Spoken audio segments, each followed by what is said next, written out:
അയാൾ വേഗം റസൂലുള്ളാഹിന്റെ അടുക്കൽ ചെന്നിട്ട് ഈ സങ്കടം പങ്കുവച്ചപ്പോൾ മുത്തുനബി അല്പനേരം മൗനിയായിരുന്നു.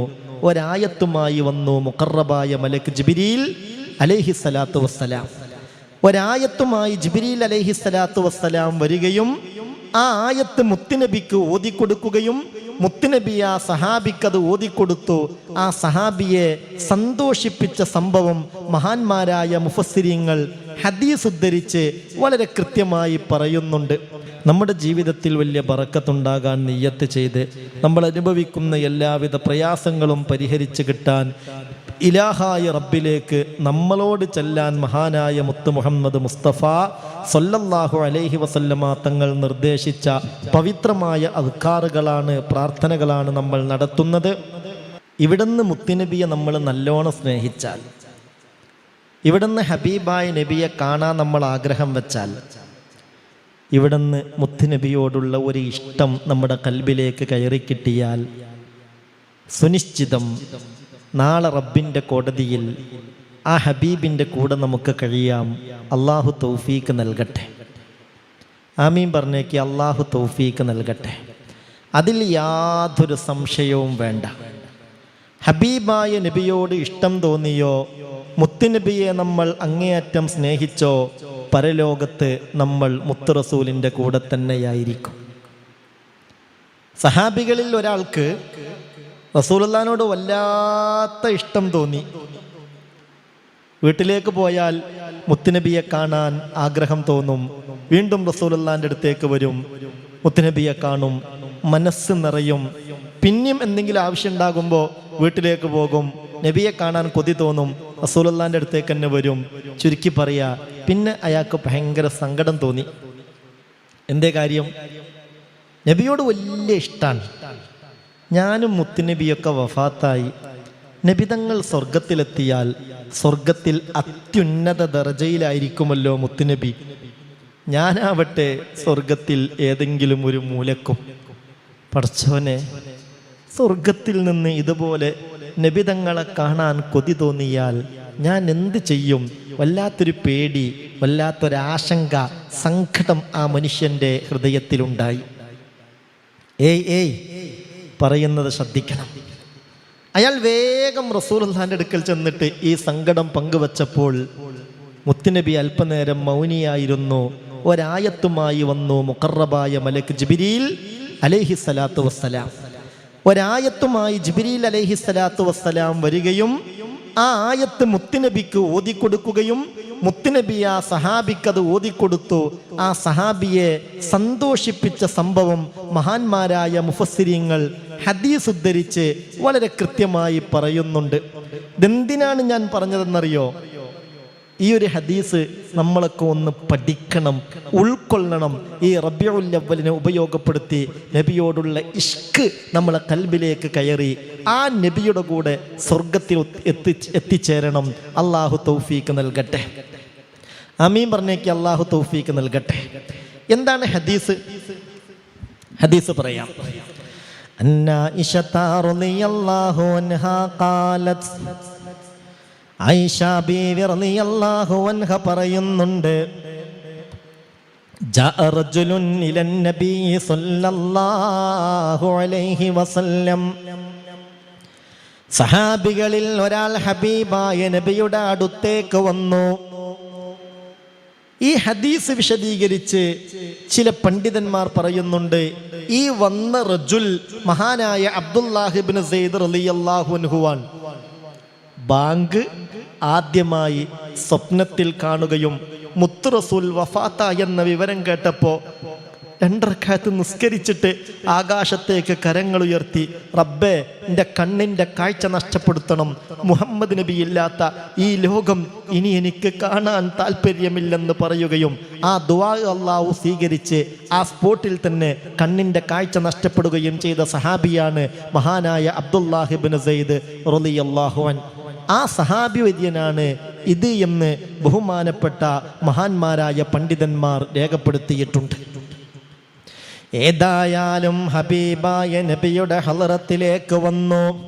എന്നിട്ട് ഫഖാല, ആ വന്ന സഹാബി വര്യൻ പറയുകയാണ്, യാ റസൂലല്ലാഹ്, അല്ലാഹുവിൻ്റെ റസൂലേ, വല്ലാഹി, ഇലാഹായ റബ്ബിനെ തന്നെയാണ് സത്യം, ഇന്നക ലഅഹബ്ബു ഇലയ്യ മിൻ നഫ്സി, ഹബീബായ നബിയോട് പറയുന്നുണ്ട്, എൻ്റെ നഫ്സിനേക്കാൾ എനിക്ക് ഏറ്റവും ഇഷ്ടപ്പെട്ടയാൾ നിങ്ങളാണ് നബിയേ. വഇന്നക അഹബ്ബു ഇലയ്യ മിൻ അഹ്ലി, എൻ്റെ കുടുംബത്തോടുള്ളതിനേക്കാൾ എനിക്ക് പ്രിയം നിങ്ങളോടാണ് നബിയെ. എൻ്റെ ഭാര്യയേക്കാൾ, എൻ്റെ മക്കളേക്കാൾ, എൻ്റെ മാതാപിതാക്കളേക്കാൾ, മറ്റുള്ള കുടുംബാംഗങ്ങളുണ്ടല്ലോ, അവരോടൊക്കെ ഉള്ളതിനേക്കാൾ എനിക്ക് പ്രിയം നിങ്ങളോടാണ് നബിയെ. വഅൻത അഹബ്ബു ഇലയ്യ മിൻ വലദീ, എൻ്റെ സ്വന്തം മകനോടുള്ളതിനേക്കാൾ സ്നേഹം എനിക്ക് നിങ്ങളോടാണ്. എൻ്റെ അവസ്ഥ എന്തെന്ന് നിങ്ങൾക്ക് കേൾക്കണോ? ഫഇന്നീ ലഅകൂനു ഫിൽ ബൈതി, ഞാനിടക്ക് വീട്ടിലേക്ക് പോകും. വീട്ടിലാകുമ്പോ നബിയേ ഫഅദ്കുറുക, നിങ്ങളെ അങ്ങ് ഓർമ്മ വരും, നിങ്ങളെക്കുറിച്ച് ചിന്തിക്കും. ഫമാ അസ്ബിറു, അവിടെ ക്ഷമിച്ച് നിൽക്കാൻ എനിക്ക് കഴിയില്ല. ഉടനെ തന്നെ ഹത്താ ആതീക, ഞാൻ നിങ്ങളുടെ അടുത്തേക്ക് വരാറാണ് പതിവ് നബിയേ. എന്താ പറഞ്ഞത്? എനിക്കെൻ്റെ കുടുംബത്തേക്കാൾ, മക്കളേക്കാൾ, വീട്ടിനേക്കാൾ, മറ്റെന്തിനേക്കാളും ഇഷ്ടം, എനിക്കെന്നോടുള്ളതിനേക്കാൾ ഇഷ്ടം നിങ്ങളോടാണ്. ഞാൻ നബിയെ വീട്ടിൽ പോയാൽ ഉടനെ നിങ്ങളെ ഓർമ്മ വരും, നിങ്ങളെ കാണാൻ കൊതി തോന്നും. അങ്ങനെ ഞാൻ ഉടനെ നിങ്ങളുടെ അടുത്തേക്ക് വരും, നിങ്ങളെ കാണും. അങ്ങയുടെ മുഖത്തേക്ക് ഞാൻ ശ്രദ്ധാപൂർവം നോക്കും നബിയെ. ഇതാണ് എൻ്റെ പതിവ്, ഇങ്ങനെയാണ് ഞാൻ സാധാരണ ചെയ്യാറുള്ളത്. എന്നാൽ ഫഇദാ ദകർതു മൗതി വമൗതക, നബിയേ നബിയേ, എൻ്റെ മരണവും നിങ്ങളുടെ മരണവും ഒക്കെ വരാനുണ്ടല്ലോ, നമ്മളൊക്കെ ഈ ഭൂമിയോട് വിട പറയുമല്ലോ നബിയേ. എന്നാൽ വഅറഫ്തു, എനിക്കറിയാം നബിയെ, എനിക്കറിയാം, ഇന്നക ഇദാ ദഖൽതൽ ജന്ന, അങ്ങനെ ഞാനും നിങ്ങളുമൊക്കെ മരണപ്പെട്ട് നിങ്ങൾ സ്വർഗത്തിലെത്തിയാൽ ഖശീതു അല്ലാറാക, അവിടുന്ന് എനിക്ക് നിങ്ങളെ കാണാൻ കഴിയില്ല എന്ന പേടി എനിക്കുണ്ട്. ഹബീബായ നബിയെ, സ്വർഗത്തിൽ നിങ്ങൾ അത്യുന്നതമായ ദറജയിലായിരിക്കുമല്ലോ, ഞാനോ സ്വർഗത്തിൻ്റെ ഏതെങ്കിലും ഒരു മുക്കിലാകും, ഒരു മൂലയിലാകും. ഇതാണ് അവസ്ഥ നബിയെ.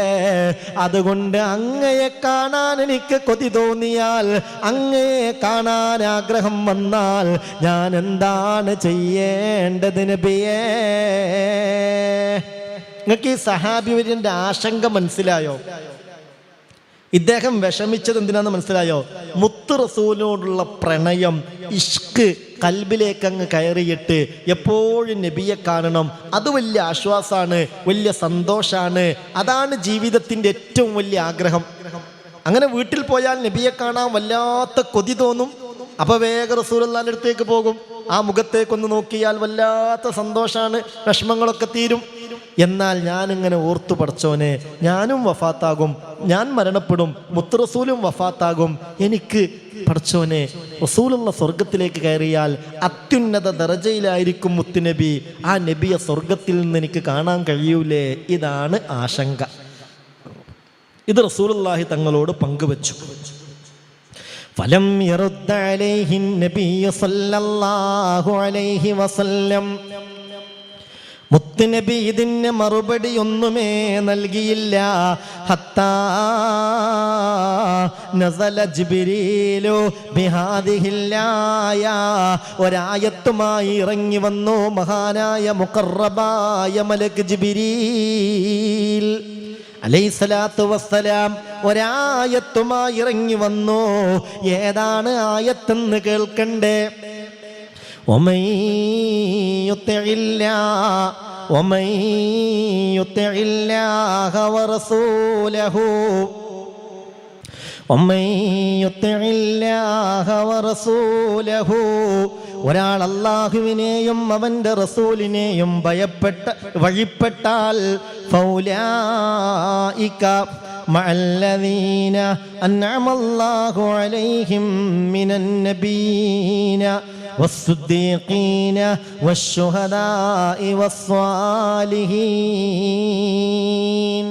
വമൻ യുതിഇല്ലാഹ വറസൂലഹു ഒരാൾ അല്ലാഹുവിനെയും അവന്റെ റസൂലിനെയും വഴിപ്പെട്ടാൽ അവരുടെ അവസ്ഥ പറയുകയാണ് ഫൗലായിക മഅല്ലദീന അൻഅമല്ലാഹു അലൈഹിം മിനൻ നബിയ്യീന വസ്സുദ്ദീഖീന വശുഹദാഇ വസ്സാലിഹീൻ.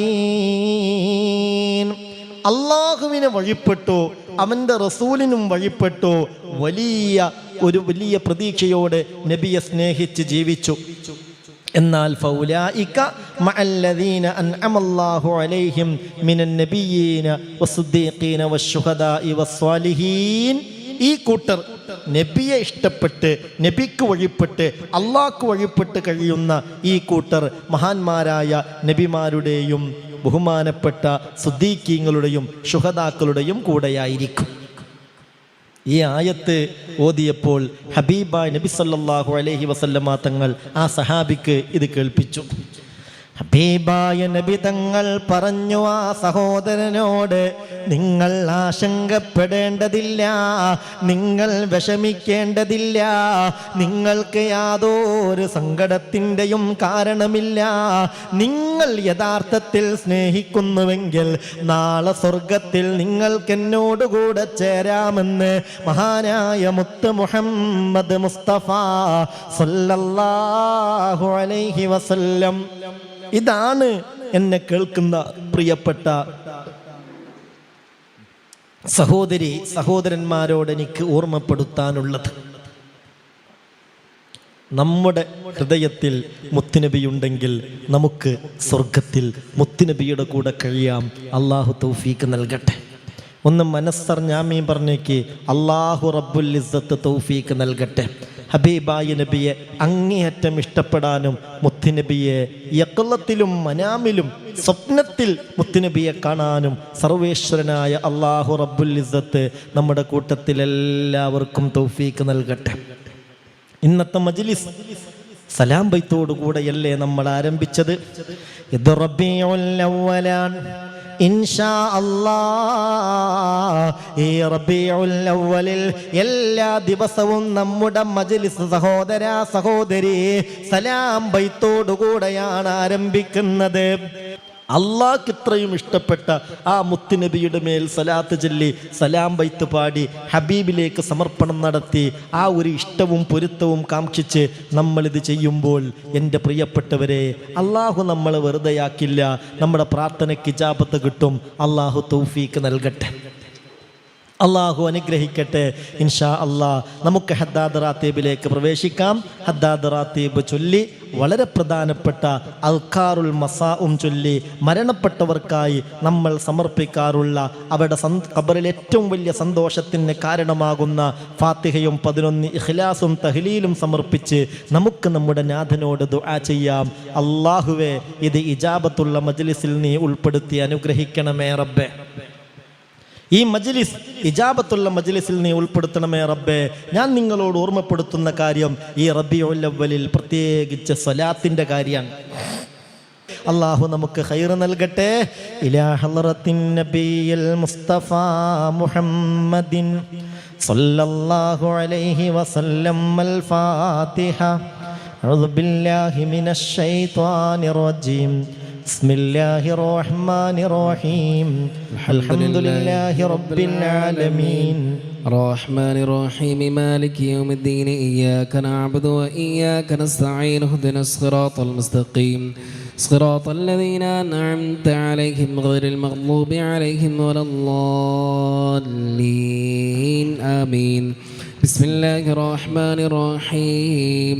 ألف لام ميم.